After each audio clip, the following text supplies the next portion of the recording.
honestly, in my heart of hearts, whenever I imagined marriage, it was me walking down the aisle. With Edric. Oh.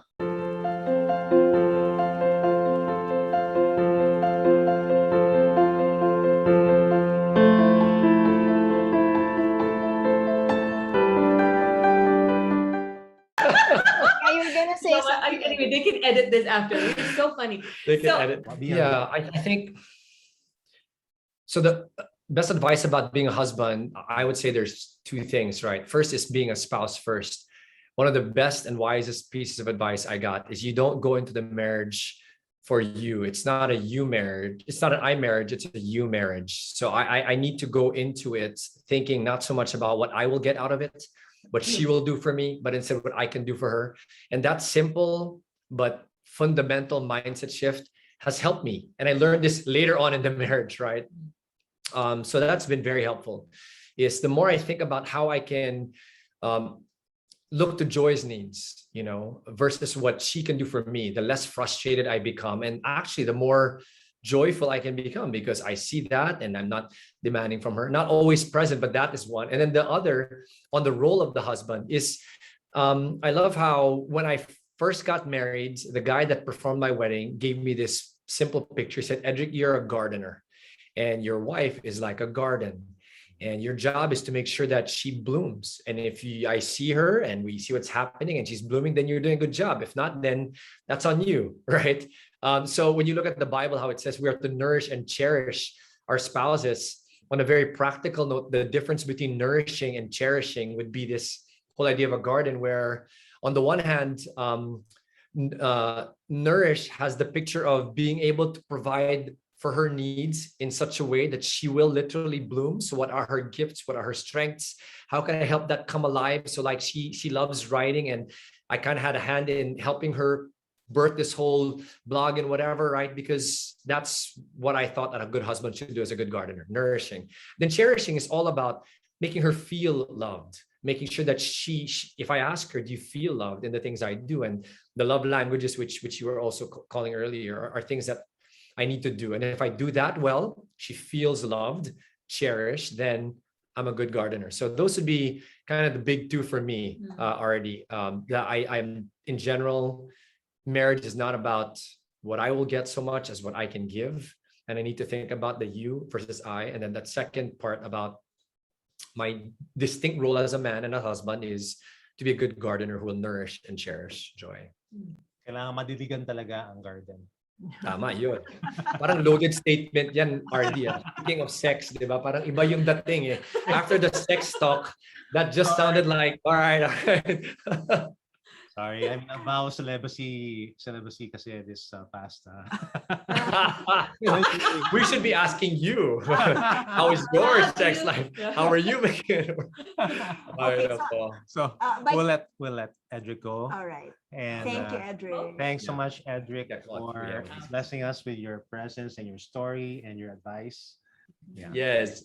Thanks, Art. Hey, we can have a part 2, okay? We love you guys and praying for you. Yeah. Okay, so Joy, my last question, and I'll take off from RD's question. What is the best advice as a wife did you receive and you'd like to share with other wives? I think one of the, maybe not necessarily best advice, but one of the best examples I saw was really in my mom, because she has always been a selfless person. And I really feel like coming into the marriage at the beginning, I was a very selfish person. Like it was always about, well, I don't want to be submissive because Edric's not like this and he can be temperamental. So I was reacting to all those things in a very selfish, self-centered way.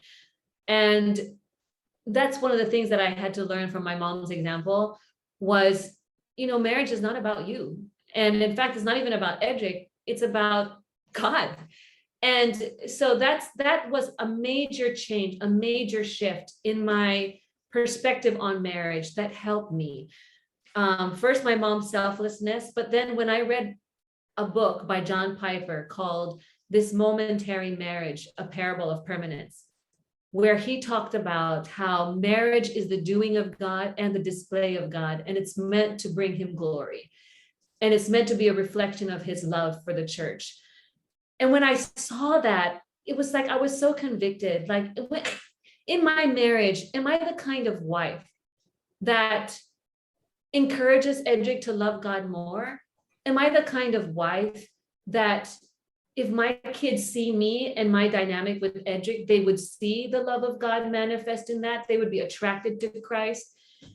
And if people see our marriage outside, in public, or in private, at home with our household help, do they see Christ in our marriage? And is that what our marriage is about?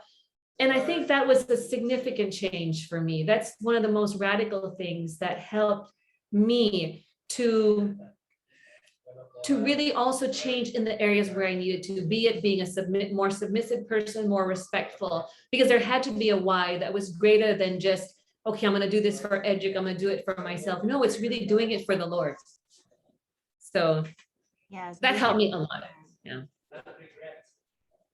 Yeah, like it convicts me because there are many times when I'm still selfish, Mhm. a selfish wife. And Yeah. hi. Hi. Hi there. I'll help you. I'm not even. They're homeschooling because they're okay. Yeah. And yeah, so it's very convicting for me as well, because there are many times, even though I feel like I'm a good wife, but I could be better. And and looking at your sharing now and what you have, what your mom has modeled to you, parang I feel like there's so much more that I can improve in terms of respect, in terms of being more selfless, and yeah, and being a good model for the rest of the household, including my kids and the house help. Yeah. So thank you for that. Maybe we can close this. If you could like give me one more, maybe the Spirit is impressing upon you one more thing to share to married couples or to wives, and then maybe you can close in prayer.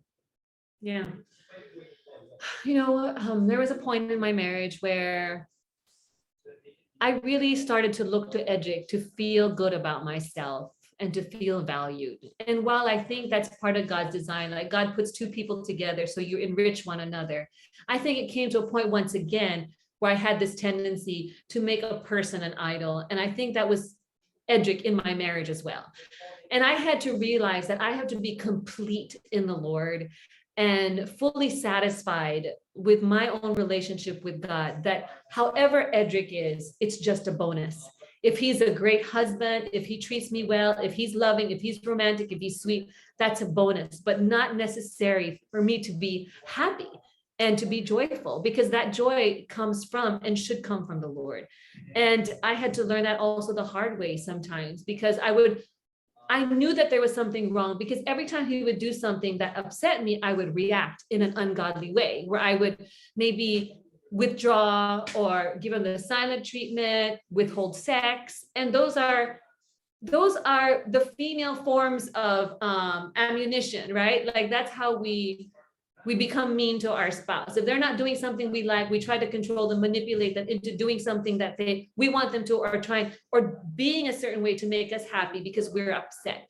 And I had to realize that, hey, I need to be happy and complete in God first, so that my focus is, how can I now be a blessing to Edric and a blessing to my children, instead of like a leech trying to get my source of joy and my source of confidence and self-worth from a person, from my husband, which nobody, even the most perfect guy, can ever fulfill, because that's God's role.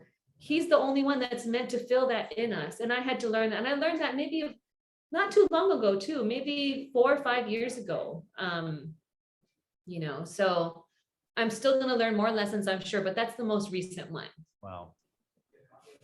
Amazing. But that's so true, because no one else can fill that void in our hearts apart from God. And unless we have God as number one in our lives, sitting at the center of our hearts, no one can ever experience fullness or complete meaning or complete purpose in this life unless he is there in the center and number one.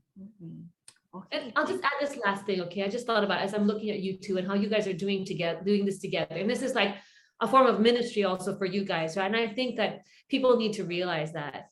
Do something together that's outside of just yourselves as a married couple, where you are being a blessing to others in whatever way you can. You're serving together as a team. And I think that also gives your marriage a higher purpose. right? And there's a higher sense of accountability because, hey, how can I give to people what I myself don't have? How can I minister to people if I'm not walking right with God? So I'm so blessed just seeing you guys. And I think your blessing people is also blessing your marriage. So I think people need to do the same thing. Thank you, Joy. Thank you. You have been an inspiration, you and Edric, for us. I mean, you've been in this for longer than we are, and we're so grateful that you have walked ahead of us and you serve as an inspiration and a leader for us as well. So thanks. You and your Thanks, family, your whole family. Yes. Well, I think we all learn from each other. We also learn from you guys, right? So that's how God designed it. Yeah, praise God. Yeah. So